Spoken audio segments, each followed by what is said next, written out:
Assalamualaikum warahmatullahi wabarakatuh. Pada pertemuan kali ini kita akan masih melanjutkan dari pertemuan kemarin, masih bab munakahat atau pernikahan.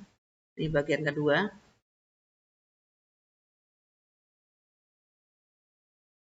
Kita akan lanjutkan materi selanjutnya, yaitu hal-hal yang dapat memutuskan ikatan pernikahan. Yang pertama adalah talak. Talak adalah lepasnya ikatan pernikahan antara seorang suami dan istri dengan kalimat talak yang diucapkan oleh suami. Yang kedua adalah fasah. Fasah adalah pembatalan pernikahan antara suami istri karena sebab-sebab tertentu. Sebab tertentu misalnya ternyata keduanya antara suami istri ini adalah masih mahramnya. Ya. Misalnya salah satu sebabnya adalah ketika sudah terjadi pernikahan ternyata keduanya adalah masih mahramnya. Maka ini pernikahannya menjadi batal. Namanya fasah. Yang ketiga adalah khulu. Khulu adalah talak yang dijatuhkan suami kepada istri dengan jalan tebusan dari pihak istri, baik dengan jalan mengembalikan mas kawin kepada suami atau dengan memberikan sejumlah uang yang disetujui oleh mereka berdua. Jadi ini istri yang mengajukan talak, ya, ke pengadilan, ya. Akhirnya dijatuhkan talak oleh suami, tapi istri memberikan tebusan pada suami. Berapa tebusannya? Ini adalah sesuai dengan kesepakatan kedua belah pihak. Jadi sudah diberi tebusan sehingga suami menjatuhkan talaknya. Ini namanya khulu. Yang keempat adalah li'an. Li'an adalah sumpah suami yang menuduh istrinya berzina dengan menghadirkan 4 orang saksi. Dengan mengangkat sumpah 4 kali di depan hakim. Dan pada ucapan kelima kalinya dia mengatakan laknat Allah akan ditimpakan atas diriku apabila tuduhanku dusta. Jadi suami menuduh istrinya berbuat zina, ya. Syaratnya adalah suami ini membawa 4 orang saksi dengan mengangkat sumpah. Sumpahnya 4 kali di depan hakim. Pada kalimat kelimanya, laknat Allah atas diriku kalau tuduhanku salah. Kalau tuduhannya salah, memang istri nggak berbuat zina, maka suami siap dilaknat oleh Allah. Ini namanya li'an. Yang kelima adalah ilah.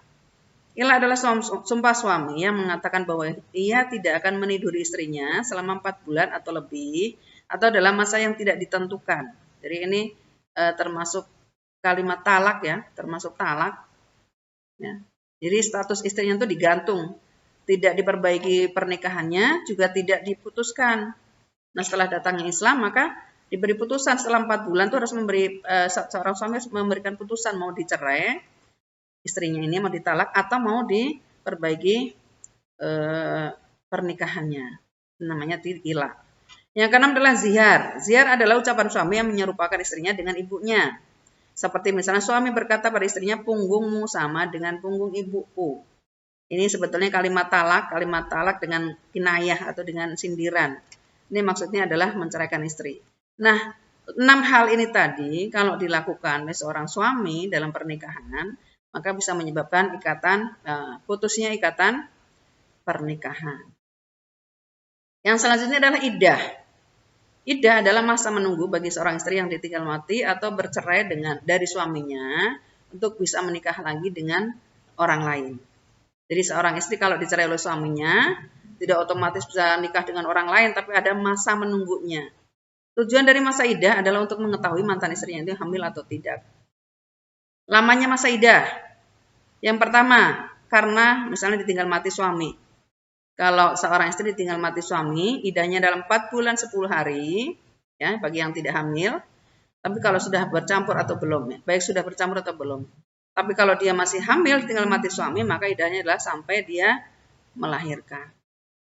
Yang kedua, iddah karena talak. Yang pertama, tidak ada iddah bagi istri yang belum bercampur dengan suami. Jadi suami istri menikah, tapi belum pernah tidur bareng, nggak pernah melakukan hubungan lain dengan suami istri. Kemudian si istri dicerai oleh suaminya, maka tidak ada masa iddah. Habis dicerai, istrinya mau nikah lagi, silahkan. Yang kedua, bagi yang sudah bercampur, ini ada 3. Yang pertama 3 kali suci, 3 kali kuru. Suci itu bagi perempuan yang masih menstruasi tiap bulan. Maka ketika sudah suci dari menstruasinya selama 3 kali, maka itu baru bisa menikah dengan orang lain. Yang kedua 3 bulan bagi bagi istri yang sudah tidak menstruasi tiap bulan, yang sudah menopause, ya, kemudian dicerai oleh suaminya, maka istrinya masa iddahnya adalah 3 bulan. Kalau dia hamil, maka masa iddahnya adalah sampai melahirkan. Kemudian yang selanjutnya adalah rujuk. Rujuk berarti kembalinya mantan suami kepada mantan istri dalam ikatan pernikahan selama masih dalam masa iddah. Nah, tadi disebutkan masa iddah itu adalah paling lama 3 bulan. Ya. Rukun rujuk. Yang pertama, istri sudah bercampur dengan suami yang mentalaknya dan masih berada dalam masa iddah. Kedua, keinginan rujuk suami atas kehendaknya sendiri. Suami istri ya, berkehendak sendiri-sendiri, bukan dipaksa. Kemudian 2 orang laki-laki yang adil sebagai saksi. Yang keempat ada sigot atau ucapan rujuk. Hukum rujuk. Yang pertama wajib. Jika dengan rujuk, maka pernikahan menjadi lebih baik, maka wajib rujuk. Yang kedua haram. Dengan rujuk malah makin runyam pernikahannya. Maka jangan rujuk. Yang ketiga makruh. Makruh itu lebih baik nggak rujuk. Karena dengan rujuk kok malah runyam juga pernikahannya. Lebih baik ditinggal rujuknya, nggak usah rujuk. Yang selanjutnya adalah sunnah. Dengan rujuk, pernikahannya menjadi lebih baik. Itu maka lebih baik rujuk. Hikmah pernikahan, yang pertama, terciptanya hubungan antara laki-laki dan perempuan yang bukan mahram dalam ikatan suci yang halal dan diridhai Allah. Yang kedua, untuk memperoleh keturunan yang sah dari hasil pernikahan. Ya. Yang ketiga, melalui pernikahan suami istri dapat memupuk rasa tanggung jawab, membaginya dalam rangka memelihara, mengasuh, dan mendidik anak-anaknya.